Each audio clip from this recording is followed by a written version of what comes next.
Hi everyone and welcome to PrepFusion. I'm Anish and today we'll be starting the lecture 4 of time domain analysis, right? This will be the part A, okay, because I won't be able to complete the whole thing that I had in mind in like one lecture, so I will need 2 lectures. So there will be another part for this one, okay?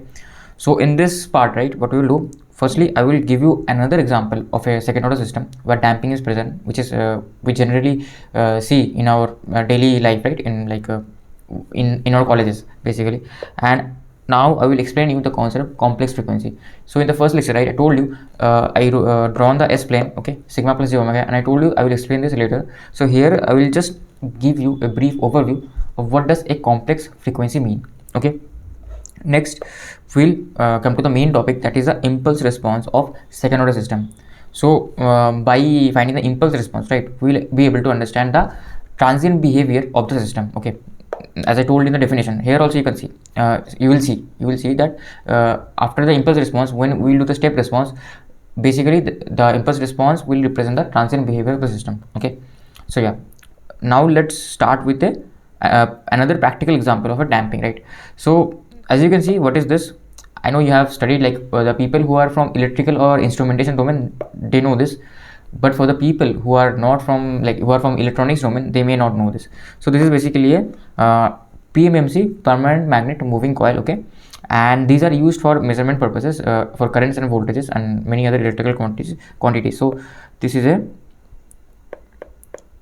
permanent magnet moving coil. So these are used for like ammeters, then voltmeters, all those things, right.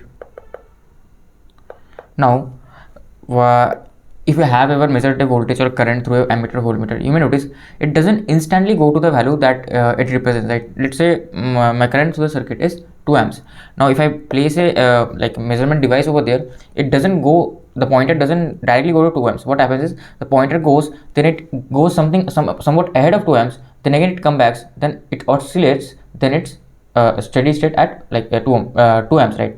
So yeah, that is also an example of damping, right. So why is this happening? So initially we give this some deflecting torque, okay, to the pointer so that it moves, right, it rotates, okay. Basically torque is analogous to force, like in linear movement, and this is in like curvature movement, right. So torque is analogous to force in linear movement, right, and this is like circular movement. So I give it some force, so suddenly it moves and it goes somewhat ahead of my steady state, that is the 2 amps, right. So yeah, for that, how will I bring it back to my steady state? Obviously I have to apply some opposing force and also some damping to reduce the oscillations, okay. So we'll understand that here. My input is deflecting torque.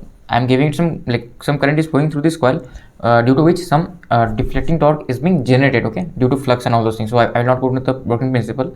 Then what is my output? Output is the angular deflection, right. So how much, whatever the angular deflection it deflects, according to that much amount I will see the current, right. The scale is like calibrated according to that, right. So whatever the amount this deflects, the amount of current will represent the by the scale, right. So scale is calibrated according to that, okay. So like these are few things, okay. If you don't know, that's fine. If you know, that's also fine. So like in a spring, in this system, right, I will have the pointer will have its own mass, due to which a inertia will come, okay. So basically J is the inertia constant of the system, F is the inherent friction, basically. So like there will be some friction, right, and that friction, like it is just a constant. So F is denoted as the inherent friction, and K is the spring constant that you know. So all these are constants basically. So I should write here, this is not the force, this is the constant, and this is the friction constant, right.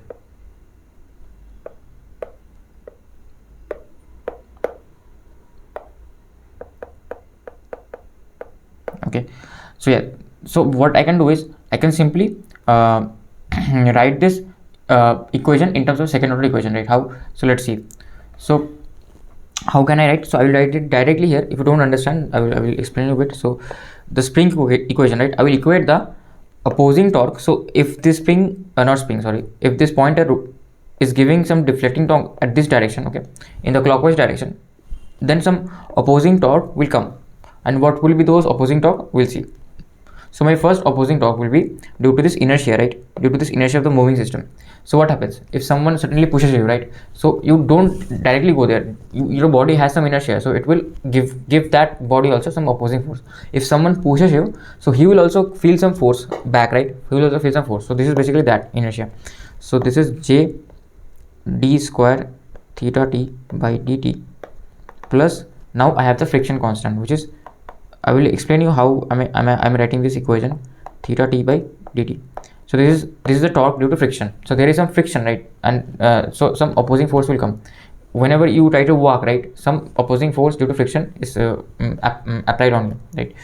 Then I have simple spring constant. So spring, what is the spring force? Basically it is k into x in terms of that linear motion, and in circular motion it will be k into theta. So this will be k into theta. Okay, and what is my input? My torque in the other direction, which is the deflecting torque, right? It is a deflecting torque. Okay, so this is the deflecting torque. Now, right now, basically like how I wrote this equation, right? So this is analogous to, you can say this is analogous to mass into acceleration, right? So what is my mass? Mass is my mass of the body, and a is the acceleration. A I can write as d square x by dt, right? dt square. So that is basically what is written here. So here, right, only instead of like this x, we have theta, because this is in circular motion. That's why we have angular displacement instead of normal displacement. And this F, like friction force, there in the previous example for the dashpot, what was the friction force? It was somewhat like mu times dv upon dt, right? dv upon dt. So like no, sorry, it was mu into v. Okay, mu into v. Now what is v equals to? V is simply mu dx dt, right? So that's why this is like x is theta here, so that's why this is this one. And there, like spring constant, I told you already, it is kx, right? So here, like it is relating with k into theta. So yeah, only that we can understand. So now obviously solve the Laplace transform of this one. Okay, we'll just find the Laplace domain equations. So this will be like so if I will solve this directly now. Okay, if I solve this, right, here I will get s square into theta of s plus f into s into theta of s plus k into theta of s equals to td.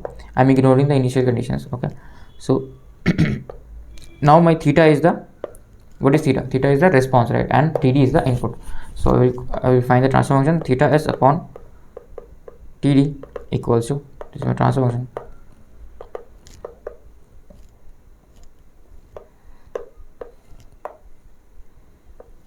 one by j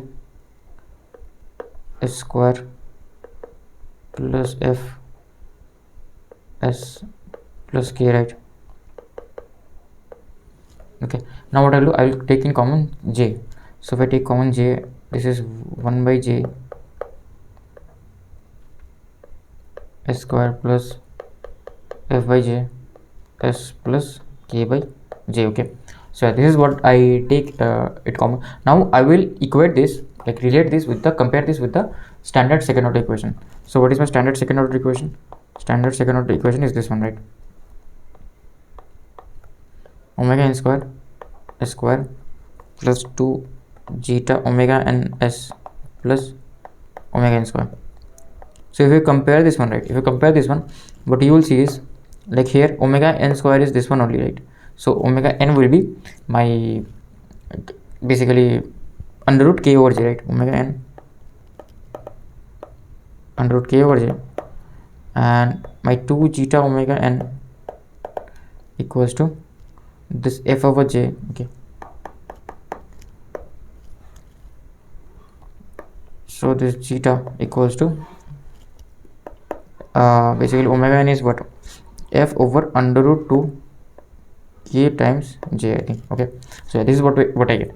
So yeah, this is my zeta and omega n. So basically I just no need to derive this, just want to explain it to you that that system, right, that system will oscillate with this natural frequency. Okay, and it has a damping factor of this one. So what I can do is, by varying these parameters, right, like the friction constant, like the inertia constant and the spring constant, I can reduce or increase the damping. So let's say I made a instrument and it is like too much oscillating, right? So I want to reduce that oscillation. So to reduce the oscillations, I will use damping. Okay, I will use damping. I will increase the damping. Now, let's say that pointer is reaching steady state very slow, very slow. Okay, what is the issue? The issue is I have over damped the system, because I am not allowing it to. I am not allowing it to go, right? Not allowing it to rotate. That's why I've given over damp. Okay, so I need to reduce damping so that it goes to the steady state, right? Goes to the steady state. Now, what is the ideal damping? So obviously we'll do all these examples, and like we'll do all the names. I'm just giving you the over damping and under damping. We'll do all this. Okay, ideal damping is critical damping. Like everyone wants that. Basically, it starts and directly goes to that 5 amperes, right? Directly, it doesn't even oscillate or anything. Directly goes to the 5 amperes and then it stops.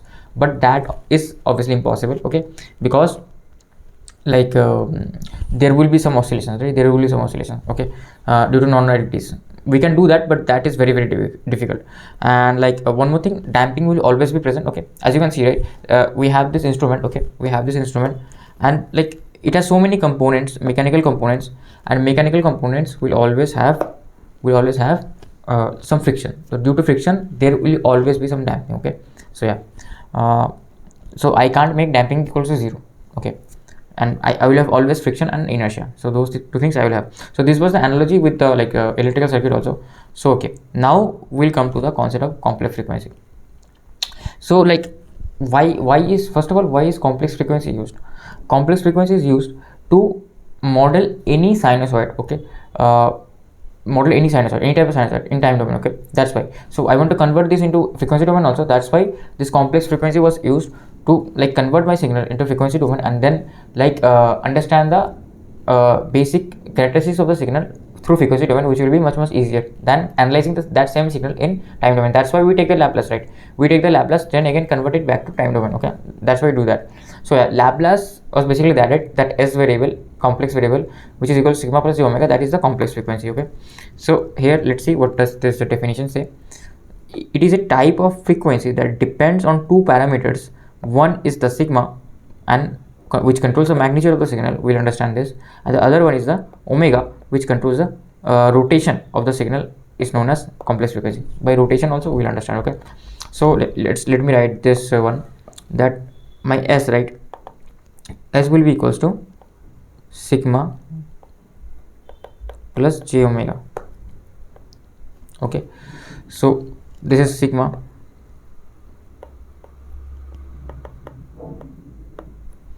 and this is omega. Okay, this is sigma and this is omega, right? So now, right, this omega is known as the imaginary component and this sigma is known as a real. Okay, so basically we have this j. What is j equals to? J is equals to, j is a complex number, I hope you know this, equals to minus under root 1, minus of 1 root 1, right? So this is my j. Now what I can do, as I told, right, I can represent a signal in terms of this S variable to represent any form of sinusoid. So I can write a signal x of t, which will be equals to kn e raised to power st, right? E raised to power st. So kn can have any kn can be real or a complex. Okay, kn can be anything. Okay, now what I will do is I will break this s into two variables, that is kn e raised sigma plus j omega and j omega t. So this is kn e sigma t into j omega t. So like what is the magnitude of this one? The magnitude of this one is defined by this one only, right? Okay, obviously kn also has a magnitude, but if I for some point kn magnitude is 1, I assume, right? So magnitude of this x of t will be defined by this. Okay, so this part is my magnitude component,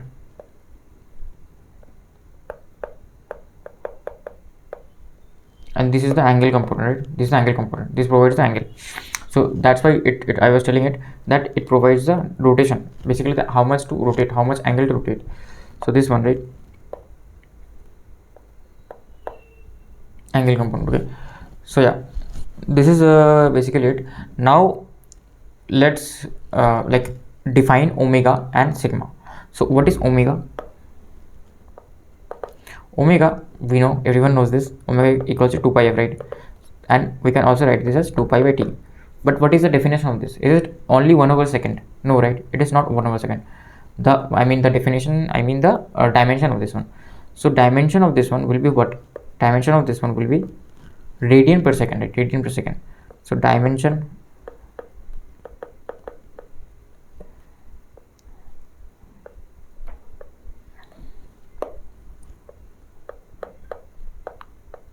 radian per second.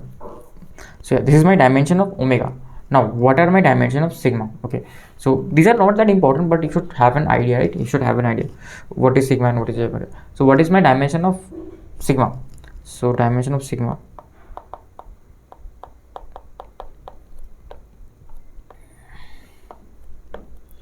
so what I can do is take an example, then from there we'll understand what will be my dimension of sigma, because it is looking like it is just 1 over second only, but it may be something different also. So let's take an example. Okay, so I have some current I equals to I naught e raised to power sigma t, right? Okay, this time that j omega term is 0, frequency is 0, right? So what can I write sigma in terms of? Sigma can be written as 1 by t natural log of I over I naught. Okay, natural log of I over I naught. So what is the unit of this log function? Log ln, unit of ln is generally written in Napier. Okay, Napier. So unit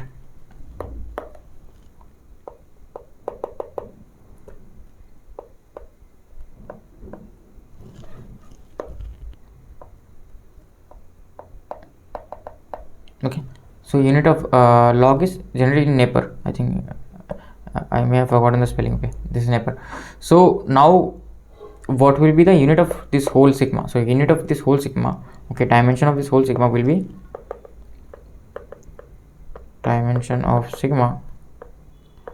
Napier per second, right? Napier per second. Okay, so this is important. Okay, you should know this. So like also, what can I write my omega n? Omega n I can write as the radian frequency of the actual frequency, right? Radian frequency. Like these are just names, okay, not that important, just to let you know. Radian frequency,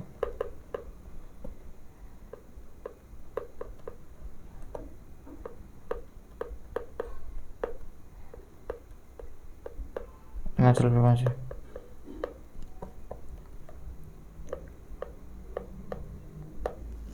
Okay, and like this what does this sigma like represent? Sigma, right? Sigma represents the real part of the complex frequency basically. So this was the actual radian natural frequency, and sigma represents the real part of the complex frequency. It's just basic name. So sigma, okay, where did I write sigma? So it represents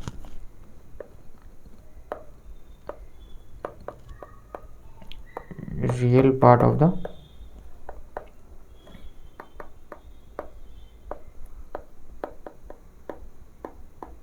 complex frequency, right? So yeah, these are basically sigma and omega. Now right now what we can do is basically do few things. Okay, like understand why does this sigma and omega represent all the signals, right? All the sinusoids basically.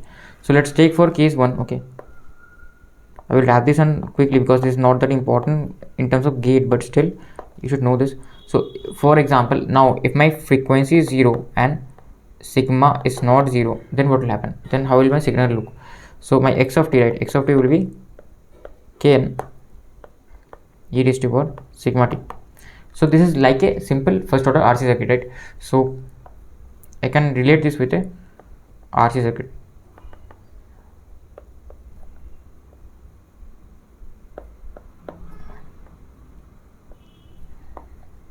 RC. Okay, so this is simply some voltage and I am measuring some output voltage here. So yeah, that you can do. So this right, this can go anywhere, right, depending on the values of sigma. So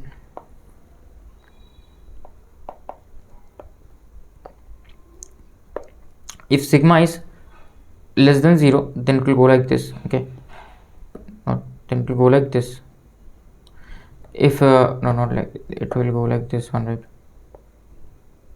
If sigma is equals to 0, it will be constant, that is the value will be constant, and if sigma is greater than 0, then it will go like this one, right? So basically, this is for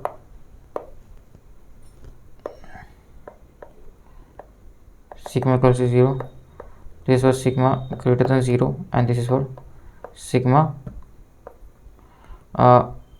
less than 0.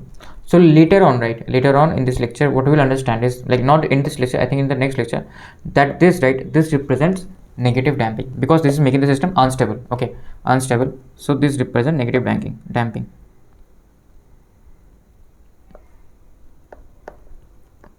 Makes system unstable. Okay, negative damping we will study. Okay, from there you will understand negative damping. Okay, so this sigma sometimes also represent damping. Okay, you can also like relate with damping also for this sigma, and this is positive damping because this is settling, right? Settling. Okay, that's why this is known as the positive damping. Okay, and this is known as the undamped. Okay, no damping here there is no damping, so that's why sigma is 0. Okay, so yeah, basically now, like, this is for the exponentials. Now let's see how I can do this in terms of sinusoids, right? So case 2.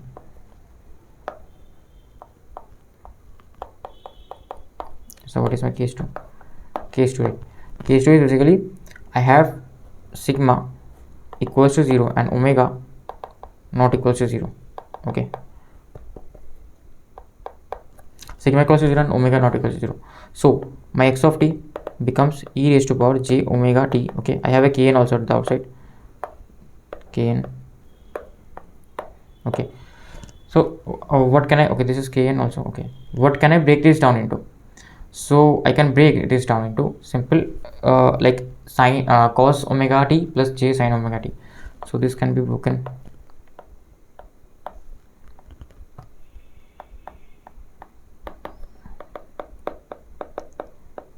omega t, right?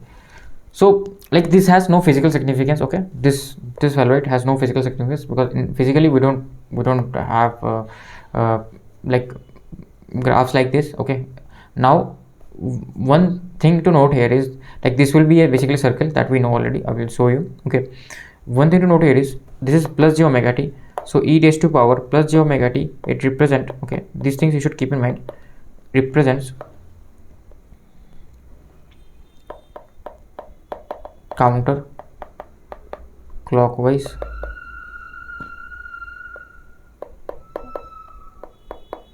rotation. Okay, and e raised to power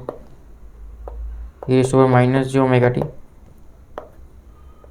represents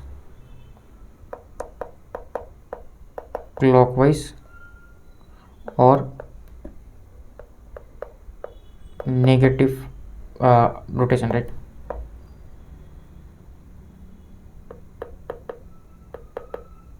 Okay, so yeah, this is what my, like, it will rotate in the counterclockwise direction and this will rotate in the clockwise direction.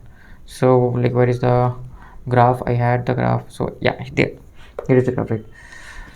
So basically, right, if I have e raised to power plus j omega t, so I will like start from somewhere around here. This will just be a rotating phasor. So I have like taught you phasor also.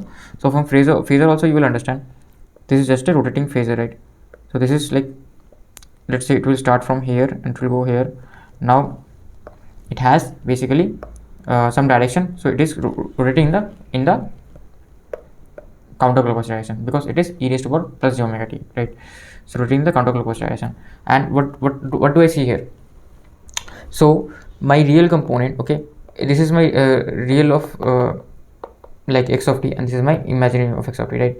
So if I plot this one, so I will get the sine signal over here along the imaginary axis. It will rotate along the imaginary axis. Okay, and I will get the cos signal over here, right? It will vary from the real axis. Okay, my real part is varying from like plus kn to minus kn. Okay, this is plus kn to minus kn, and my imaginary part is also varying, right? Okay, between plus kn to minus kn. Okay, so this is my sin omega n t and this is my cos omega t, and by including both of this, I'm getting this one. So I'm getting both sine signals over here, right? I mean both sine cos signals. So I can represent all the signals. Okay, so Yeah, this was just basically a brief overview of that this what is it, I mean complex frequency. There is also another case. So what is the third case? Third case is basically when my sigma is not equals to 0 and omega is also not equals to 0, both are present, then like the type of response that we'll get, we'll see in like next exam, like in the impulse response also. So my x of t will become k, simply kn e raised to power sigma t into e raised to power j omega t. Okay, so x of t will become this. Now let me name my y of t. I will just plot the real part of this because the imaginary part I'm not interested in. Okay, let me name y of t as real of x of t. Okay, so if I name this as real of x of t, what will happen? This will be broken down into kn e raised to power sigma t into cos omega t plus j sin omega t, right? So I will only take care of the real part. So the real part will be kn e raised to power sigma t into cos omega t. Okay, so I will plot this one. So if I plot this one, how it will look, there will be three cases, right? Like there will be one case, like again this will prove the damping. Okay, this will give us the damping and this will give us the frequency of oscillations. So we'll have three cases again when this sigma is greater than 0. Okay, or first let us do the less than 0. So I will do this quickly. So if this is less than 0, right? So this is a cos signal, but it has its magnitude reducing because this sigma is less than 0 and time is increasing in the positive direction. So first, how to plot this one? First, draw the envelope of this one. Okay, draw the envelope, that is the e raised to power sigma t. Okay, because this will decide the amplitude, so that's why I draw the envelope. Then I will draw my sinusoid signal inside this. So not sinusoid, cos, right? So this will be something like this. Okay, so this will be something like this. So now right now this is t and this is my like basically y of t. Okay, this is for the first case. Okay, now what is the for the second case? Let me reduce this to here only. Okay, so I can draw this here only. What is for the second case? For the second case, right, when sigma is equals to, or let's say less than 0, so not less than, sorry, greater than 0, right? When sigma is greater than 0, what happens? So when sigma is greater than 0, the quite the opposite will happen, right? Quite the opposite. So this, right, this is t. Now I will draw the envelope, but it is exponential and it is increasing, keep on increasing because sigma is positive and time is also positive. So this product sigma to t will be positive and this will be unstable. So my envelope will look something like this. Why am I drawing both in positive and negative? Because sine is cos is both moving between positive and negative, right? So positive time positive I will reach here, but positive time negative I will reach here. That's why I'm moving in both direction. So this is this one, and okay, so now what do I get again, right? This will keep on increasing. Okay, this will keep on increasing, right? This keep on increasing. So I will have basically this time, right? This is known as the negative damping because this is unstable. So this is known as the negative damping.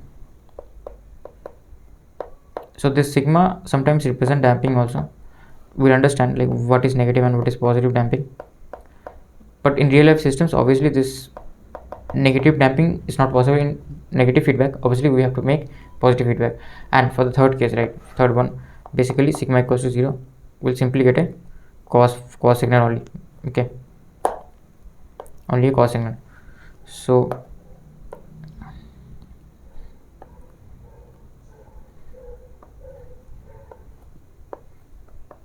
t, simply get a cos signal, right? Because this time my envelope is this one only, 1. Okay, so yeah, I mean not 1, kn is also there, but I'm ignoring the kn for a second. So this will be something like this.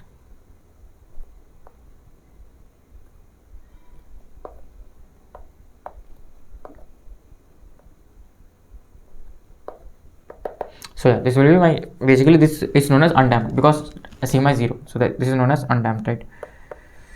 Undamped. Okay, now this is just to like explain you what is sigma and what is j omega and get you comfortable with it, right? So sigma is the real part of the root, also you can understand, and omega is the frequency, right? Imaginary part of the root, that also you can understand. So now let's come to our main topic, that is the governing equation of second order system. So I think I forgot to tell you that here the order is 2, that's why this is known as the second order system. So this I have already explained you. This is zeta damping factor, this is omega natural frequency. Why are this called like this? We'll see, right? We'll see. So again, the block diagram is already present. So now what I will do is I will find the impulse response of a standard second order circuit. So what will be the impulse response? So for finding the impulse response, I have to put r of t equals to delta of t, right? So my r of t will be equals to delta of t. Okay, so if my r of t equals delta of t, then what is my Laplace transform of this one? So if I do the Laplace transform of this one, simply what is the Laplace transform of delta of t? It is 1 only, right? So this is 1. Okay, so now what will my transfer function become? A not transfer. My output will become simply a 1 will get multiplied over here. So C of s will be equals to omega n square divided by s square plus 2 zeta omega n s plus omega n s, right? So this is basically what my C of s is, right? So now let's find the location of roots from this one. So what will be the characteristic equation? So characteristic equation is very important. Okay, characteristics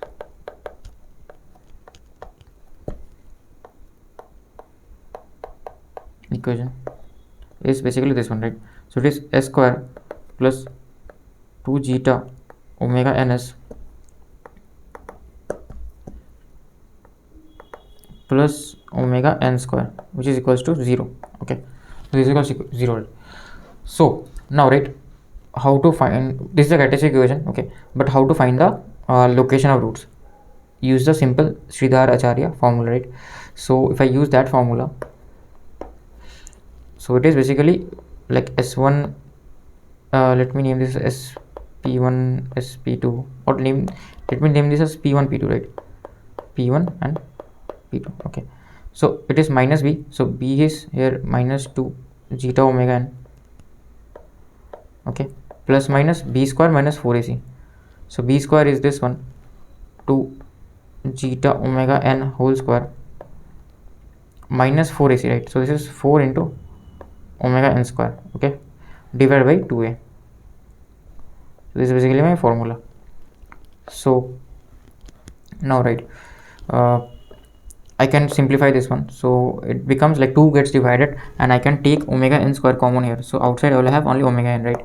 So this will become minus zeta omega n plus minus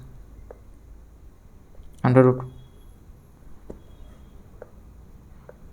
omega n square, okay, minus, okay, this is not omega n anymore, this is simply zeta square, right? This is simply zeta square, because omega n I have taken outside, omega n square I have taken common inside the under root, so outside it will become only omega n.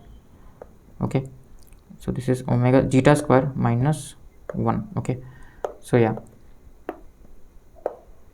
this is what are my location of roots, right? So like I will assume this one like this, plus 1 to be p1 and this minus 1 to be p2. Okay, p1 will be nearer to the origin, okay, because this is some here, right? Both my zeta and omega n are greater than 0. Okay, now let's talk about stability. Okay, because like for my system to be stable, what needs to happen? My poles should lie in the left half plane of the S plane. Okay, if my poles aren't at the left half plane of the S plane, then what will happen? Then the system will be either marginally stable if they are in the imaginary axis, and they will be unstable if they are on the right hand side of the S plane, that is basically right hand side of the j omega axis, right? This is the j omega axis, that's why. So what we assume is, even though like our damping and like omega n will be positive always, right? Like because like damping, like we can't have negative damping because there will be always be some friction. It doesn't work like that. The friction will go away and some negative friction will come up. Okay, But to understand mathematically, mathematically, I will tell you the stability, about the stability. So talking about stability.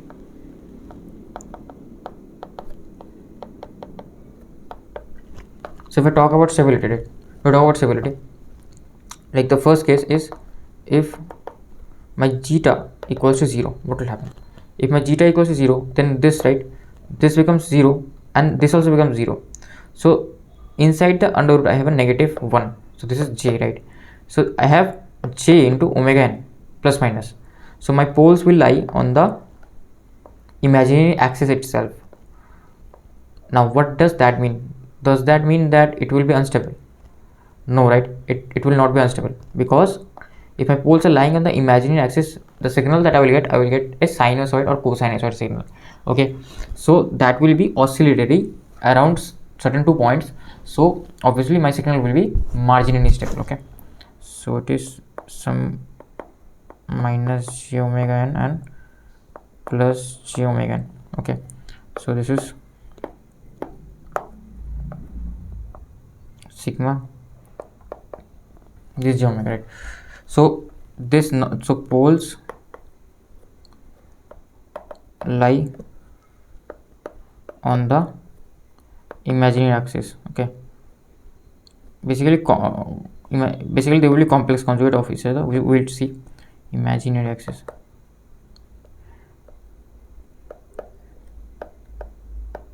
Okay, now, right, like I will do this in short because we will also analyze the system. Okay, so now if my zeta is basically greater than 0, if zeta is greater than 0, then my poles will lie on left hand side of j omega axis, right? So if my zeta is positive, basically, then the roots will lie on the left hand side. How? This is positive, right? So this is like, this zeta is positive, omega n is anyways positive, so this will be negative totally, right? This will be negative. Positive times positive times a negative sign is over here, so this will be negative. Now this is positive and this is zeta square minus 1, so the overall result will be something less than zeta, right? So like if this was only zeta square, then I would have gotten zeta here, okay, after the square root, but I am reducing it by 1, so this will be something less than zeta, right? Zeta, so this is something less than zeta, okay, and I'm adding some negative value, something less than zeta, so the overall something less than omega n zeta with omega n zeta. So what I will get some negative value itself, and after about the subtraction, anyways I'm subtracting, so anyways that will be negative itself, right? So yeah, my pole will always lie, you check mathematically, right? You check mathematically, I explained you. So now my pole will always lie in the left hand side.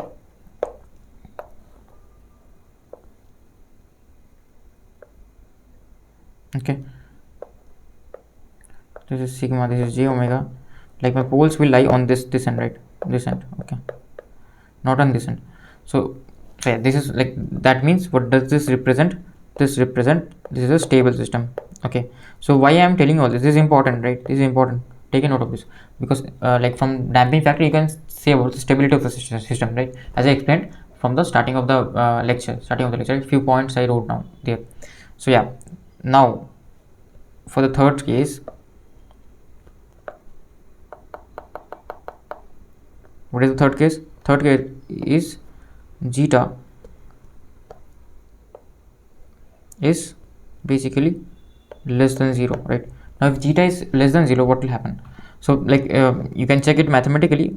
The thing that will happen is, like, this will become positive, okay, and some positive number added with, this is also positive because this is zeta squared, it will again become positive, and some positive number subtracted with some positive number, but this one is less than this one, right? So this will still remain positive, right? So my poles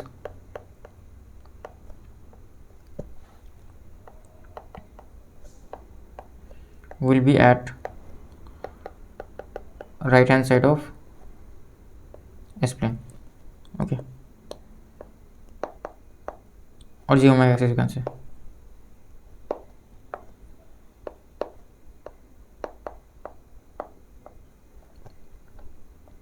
Okay, poles in the on the right hand side of j omega axis. So this will be my location of poles.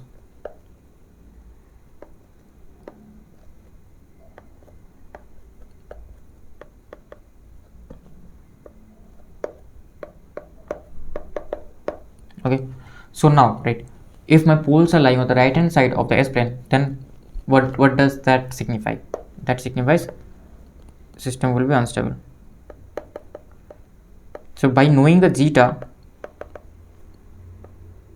you can understand whether the system will be stable or unstable, right? Okay, so yes, it will be stable, it will be unstable. Okay, so now let us understand the few terms that I told you earlier also, but in like a formal manner. So what is damping? I told you, right? Damping is an influence to reduce or prevent the oscillation in the system. So as I in the that measurement example, right, that ammeter example, the pointer was oscillating between some steady state point. If I increase the damping, it will stop oscillating, right? It will come to the steady state, okay, earlier. But if I overdo it, it will reach very slowly. That also time domain parameters also will study, right? So that is basically what damping is. But you have to understand that damping is not present in first order system. Okay, damping is not present in first order system. This is only like this is after first order system. Damping effect of damping comes. Okay, so that is also one point to keep in mind. And what is the next point? Next point is about oscillation. So oscillation is basically the movement around a steady state point. Okay, that is basically what oscillation is. Now we can understand this damping and oscillation by one simple example. So let's say you are on like a seesaw, whatever you call that, right? Okay, let me draw it here, then you will understand. So we go to the parks and like there are this type of things where we sit, right? And like झूला झूलते हैं basically. झूले को मुझे पता नहीं मतलब English में क्या क्या बोलते हैं. तो झूला झूल रहे हैं तो you go like this. Now what is the meaning of this? So if you put some force, so it will oscillate, right, around this steady state point. Okay, झूले के राउंड में. तो if you oscillate, then that is known as the oscillation. Okay, now what happens if you put your feet on the ground, sometimes touch the feet on the ground? So what you will notice is the rate at which you are oscillating, right, it reduces, because now friction, effect of friction has came up, so it will oscillate less. Okay, it will oscillate less, so you will lie around here only. Okay, you lie around here only. So I mean the oscillation will stop and you will reach your steady state point. But anyways, there is also friction in the air also, so due to that also you will like reach your steady state point, but that will take time. Okay, because that damping is less. Now if you apply some external damping, that is putting your feet on the ground, then due to that what will happen, you will reach your steady state much faster. But if you overdo it, you will not even like reach the steady state. I mean not that, like if you overdo it, what will happen, you will not even be able to reach the final state also. Okay, what do you mean by that? If you overdo the damping, right, so what will happen, you put too much opposing force. My actuating force, like input is let's say 5 newton, and you put 10 newton of opposing force, so it will not even go, right, it will not even go. Okay, so that is what like over damping is. So that also we'll understand. So this was the basic analogy. Okay, so I have given too much of analogies, I think, for damping. So now let's come to mathematics. Okay, too much of analogies, let's come to straight to the point, mathematics. So we have the condition 1. What is the condition 1? Condition 1 is when my zeta is 0. Basically, what does zeta 0 mean? It means undamped oscillation. So why is it called undamped oscillation? We'll see. So if zeta is 0, what does my transfer function become? My transfer function, right, C of S is this one, right? Okay, but yeah, this one, right? So let me copy this one. Not transfer function, basically my response output. So it is basically equals to transfer function only because it is the impulse response. So let me delete this. So this is my C of S. Now put zeta equals to 0. What do I get? If I put zeta equals to 0, I get omega n square divided by s square plus omega n square, s square plus omega n square. So this is basically what my output response becomes. So where are my poles? Like as I told, right, when zeta equals 0, my poles are at the imaginary axis. So my poles, location of poles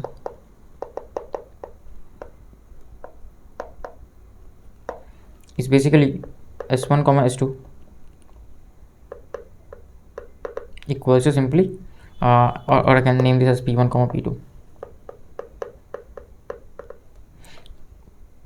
plus minus j omega n. Okay, so what does this j omega n mean?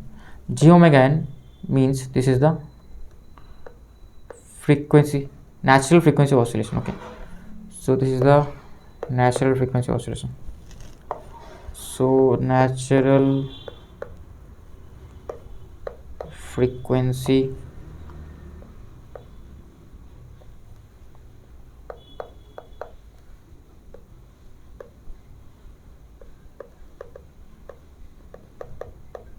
of oscillation, right? So this is called as a natural frequency oscillation. Now you might ask, why is this called natural frequency oscillation? So the reasoning is, if I don't apply the input, if I just apply some perturbation, right, then how, with what frequency does my signal oscillate? That's why that's the natural frequency, right? That's the natural frequency of the system without any input, how my system oscillates. Okay, so like but you might ask, sir, we are giving an input, we are giving an impulse input, but that is just for t equals to 0. Okay, certain input I'm giving, then what is happening, I'm taking out the input becomes 0, right? Impulse is basically like this one. Okay, it is just present at this t equals 0, after that it is gone. So that's why I want to see how my system oscillates without any input, and that frequency of oscillation is known as a natural frequency oscillation, and also that is known as without basically any damping. Okay, you can say the system doesn't have any damping, then how my system behaves, right? Without any damping, how my system oscillates, like what is the frequency of oscillation? Because once there will be some damping, the frequency of oscillation will change. Okay, so natural frequency of oscillation is known as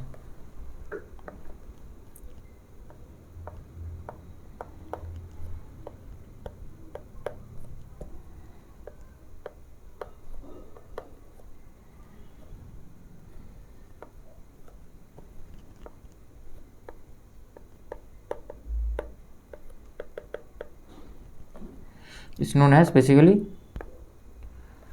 frequency of oscillation without damping. So frequency of response, frequency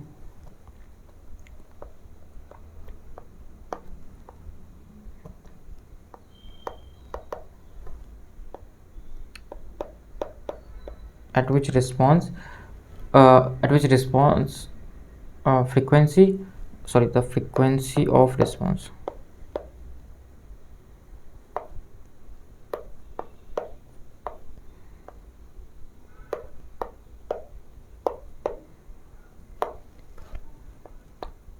the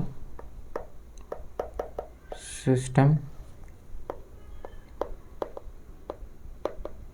oscillates, right?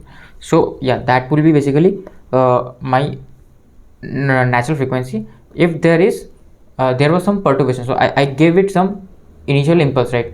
So that also I have to write, if there was some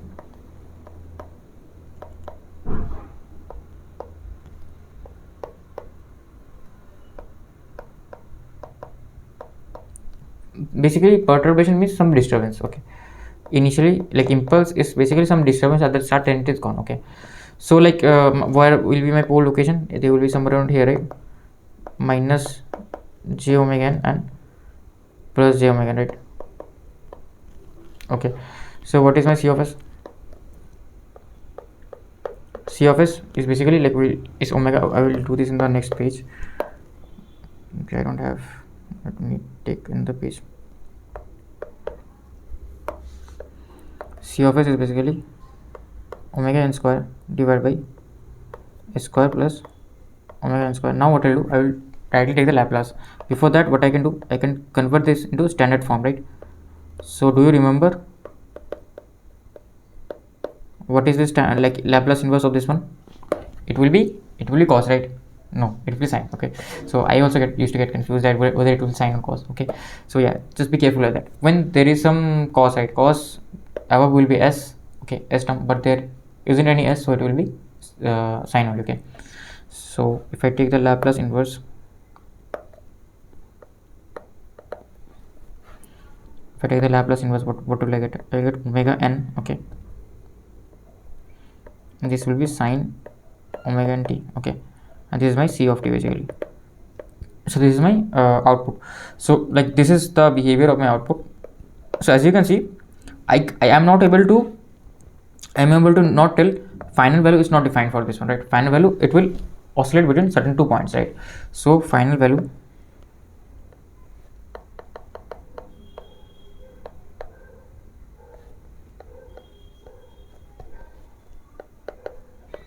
not defined. Okay, So that's why this will always keep on oscillating. So if my system doesn't have damping, it will always keep on oscillating, right? That's what this signifies, right?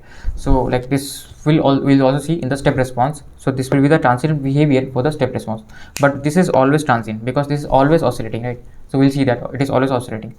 Also this is a marginally stable system, right? Because like it is not reaching a steady state due to this, right? Final value is not defined. So let's note a few points about undamped system. So what do I notice in this waveform? So first thing what I notice is it doesn't decay, right? The oscillation doesn't decay down. So oscillations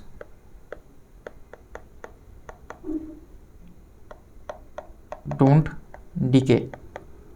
Okay. Now what is the second thing I notice? The second thing is, obviously I wrote it here, fan value is not defined, so it doesn't approach steady state. Okay, so like I can write it, copy and paste from here only. Okay, so I'll cut and paste because I've already written it here. So final value is not defined, right? So what is my other thing? Other thing is it is always oscillating. That is the thing. So this, by final value not defined, what can I say about the stability? It is marginally stable, right? Marginally stable.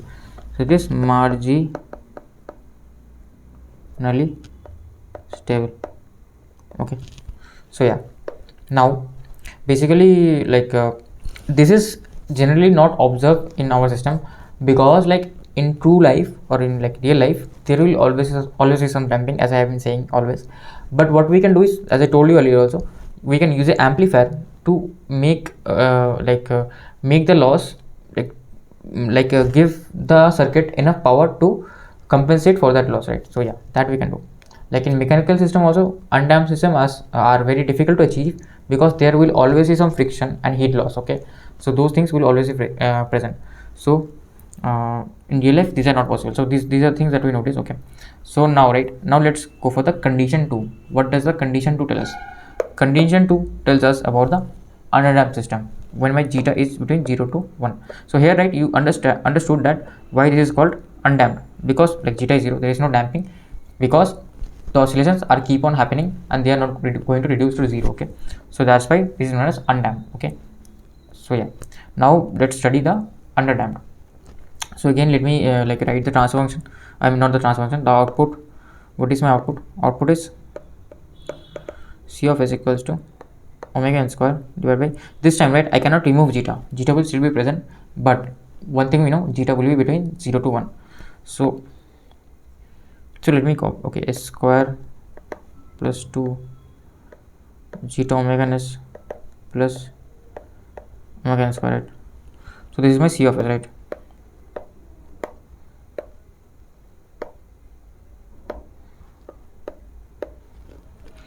So now what we will do, we will basically, I will copy the location of the poles. So location of the poles are this one, right? Let me copy this one.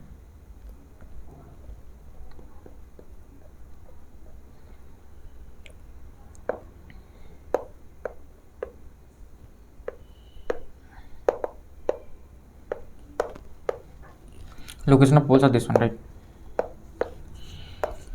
So yeah, these are my location of poles. Now one thing I know, my zeta is less than 1. Okay, zeta is less than 1, so this term will always be less than this term. Okay, so my square root will be negative. So if my square root is negative, what I can do is I can take this -1 common over here and make this term positive. Okay, and this, okay, I will explain it to you. So what I will do is, this is minus zeta omega n plus minus omega n. What I can do, I can take -1 common, right? -1 common, and this is 1 minus zeta square. Okay, now what I observe is, like, this one is always positive, like this whole thing is always positive. Why? Because zeta is less than 1, so 1 minus something whole square less than 1 will be greater than 0. So this is greater than 0 and this is less than 0, and this is in multiplication, right? So what I can do, break this square root, so this will be what? J, right? So I can bring this j outside. Okay, so what will happen, my poles p1 p2 will be minus zeta omega n plus minus j omega n g, basically 1 minus zeta square. Okay, 1 minus zeta square. So this will be my basically poles, right? So if these are my poles, so what do I observe? So I can write it like this one. This is, let's say this is minus alpha plus minus j beta. Okay, or you can write, okay, this I can write as omega d because this is damped frequency. So these are complex conjugate roots, and like this is known as the damped natural frequency. So okay, my poles p1 and p2 are this one. Okay, and my omega d, okay, is known as the omega d equals to omega n, okay, under root 1 minus zeta square. As you can see, right, the frequency of oscillation change in this case. Okay, we will see that. So this is known as my damped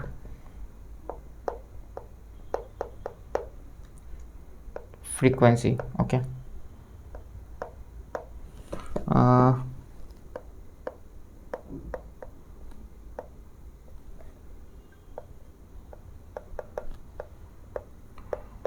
damped frequency of oscillation, right?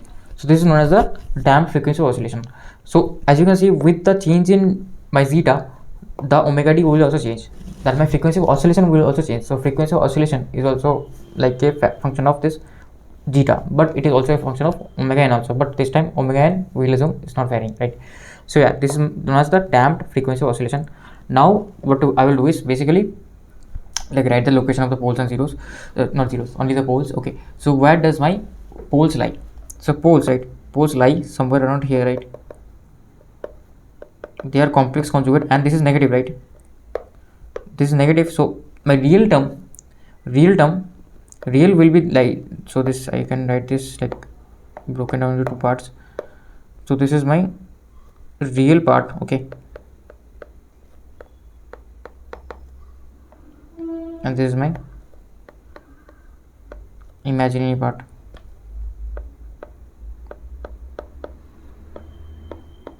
Okay, so I can broke these two down like this one, right?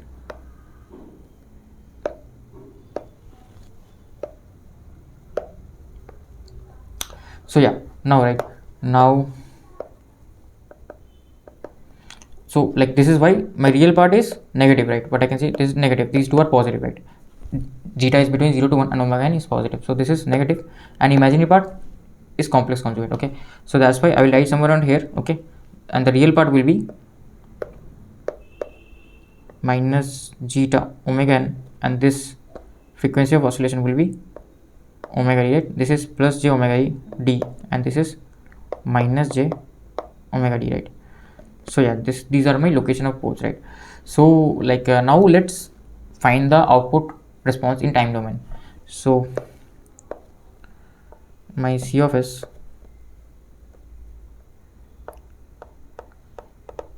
is basically this one, right? This one. So what I can do, I can break this down into two roots, right? This one. Okay, I can write this in factorized format. So how can I write this in terms of factors? So this will be omega n square. Okay,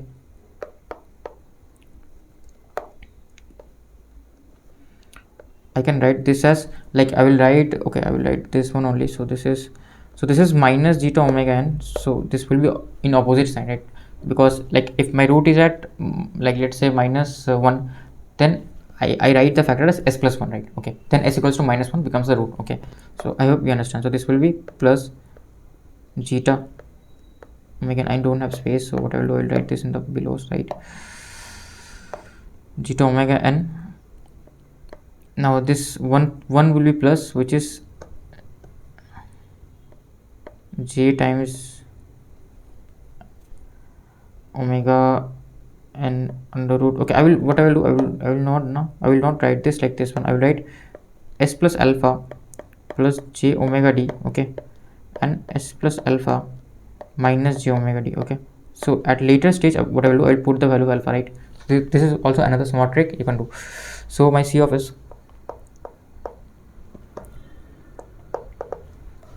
equals to omega n square. Okay,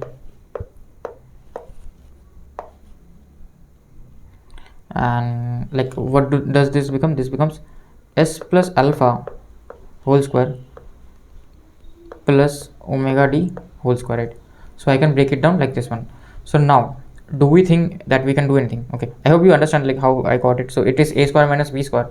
Now b square is basically j omega d, so j square becomes minus 1, so minus 1 into minus 1 becomes 1. Okay, so okay, let me not skip this step, else like again you will be concerned. So minus j, this I hope you understand, this is a plus b into a minus b is a square minus b square. So from this one, what do I get?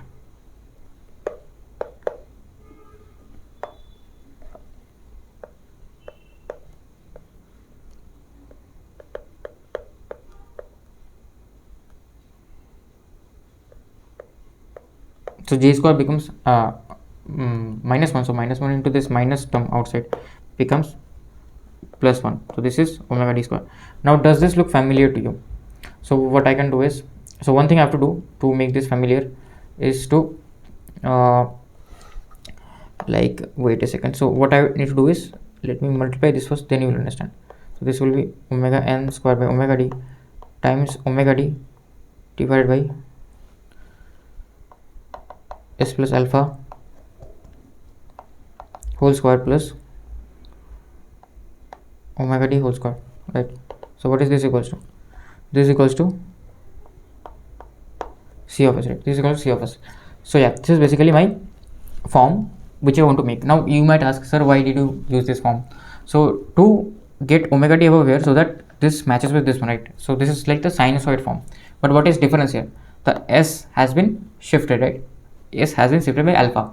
So in frequency domain, if s becomes s plus alpha, then in time domain what will it become? Simply we have to multiply the negative exponential of this, that, right? So I have to multiply e raised to power minus alpha t with simply the Laplace transform of omega d by s square plus omega d square. Okay, so this all has been taught in basics, right? So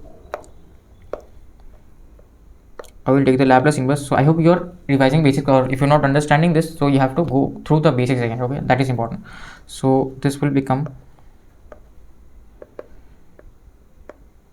omega n square by omega d e raised to power minus alpha t, and like normal, what was the Laplace inverse of normal this without this s plus alpha? If there was a normal s, it was, as we did previously, right, it was sine, right? So sine omega dt, instead of omega n, this frequency of oscillation has changed to omega d. So this is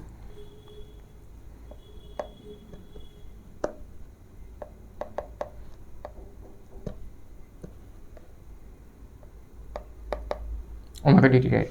So yeah, now I will, what I'll do, I'll put the values of alpha and this omega d, right? So omega d I can keep as omega d, but I will put the, okay, here I will put the value of omega d, okay, because this is looking ms. Inside I can keep omega d because this is signifying something.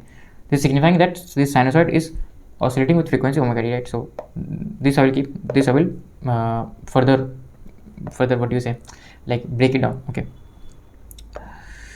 so this is omega n square, and what is omega d? Omega d is omega n. So you have to remember this thing should be in your mind, right? So I will make a box over here, that where was yeah, this thing, right? This you have to remember, this formula you have to remember. This is like very important. This will come in handy while solving the questions, right? Okay, this you have to remember, and like this zeta omega and also you remember, right? These are important things. Why, we will understand. So you can make a short notes, and from there you can write down the formulas. Okay, so omega d is omega n into 1 minus zeta square. Okay, and this is e raised to power, no, what is alpha? Alpha is minus alpha is zeta omega n, right? Alpha is zeta omega n, so zeta omega n t, and we have sine omega dt. So this is basically my response, c of t, right? Okay, so this is my response. So like let's see, I've already drawn it, not to waste time. So what will happen again, that damped oscillation, right? That thing that we did for zeta less than 0, not zeta, sigma less than 0, right? There sigma less than 0 in the complex frequency, but here also I'm seeing the same thing, right? So I have one sinusoid frequency, there it was cosine, that doesn't matter, and this is reducing. Okay, the amplitude is keeping on reducing. So this is reaching steady state. So this is known as the damped oscillation. The oscillations, the variations around the steady state point are reducing. That's why this is known as the damped oscillations.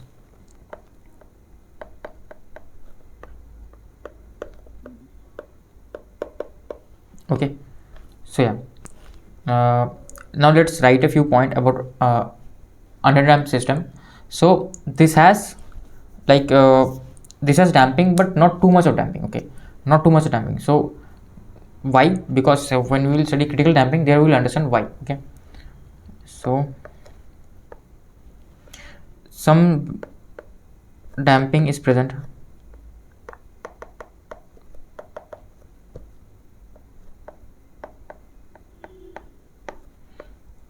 but not enough. Why? So the answer to this question will be critical damping. Okay, critical damping has the perfect amount of damping present. So we will analyze that one in the next lecture, and there we will understand. So due to this like not enough damping, there will be always be some oscillation present. As you can see, right, bit of oscillation are present.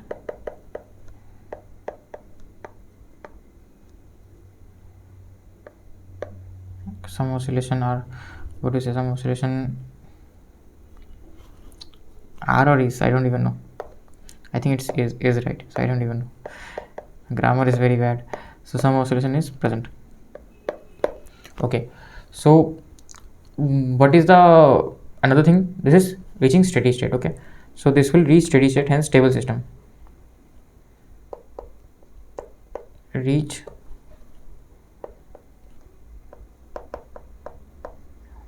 steady state. Okay, hence the system will be stable. Stable system. Okay, so this is like, what is the example what we can see is like this is a real world example that I told in the earlier lecture also, right?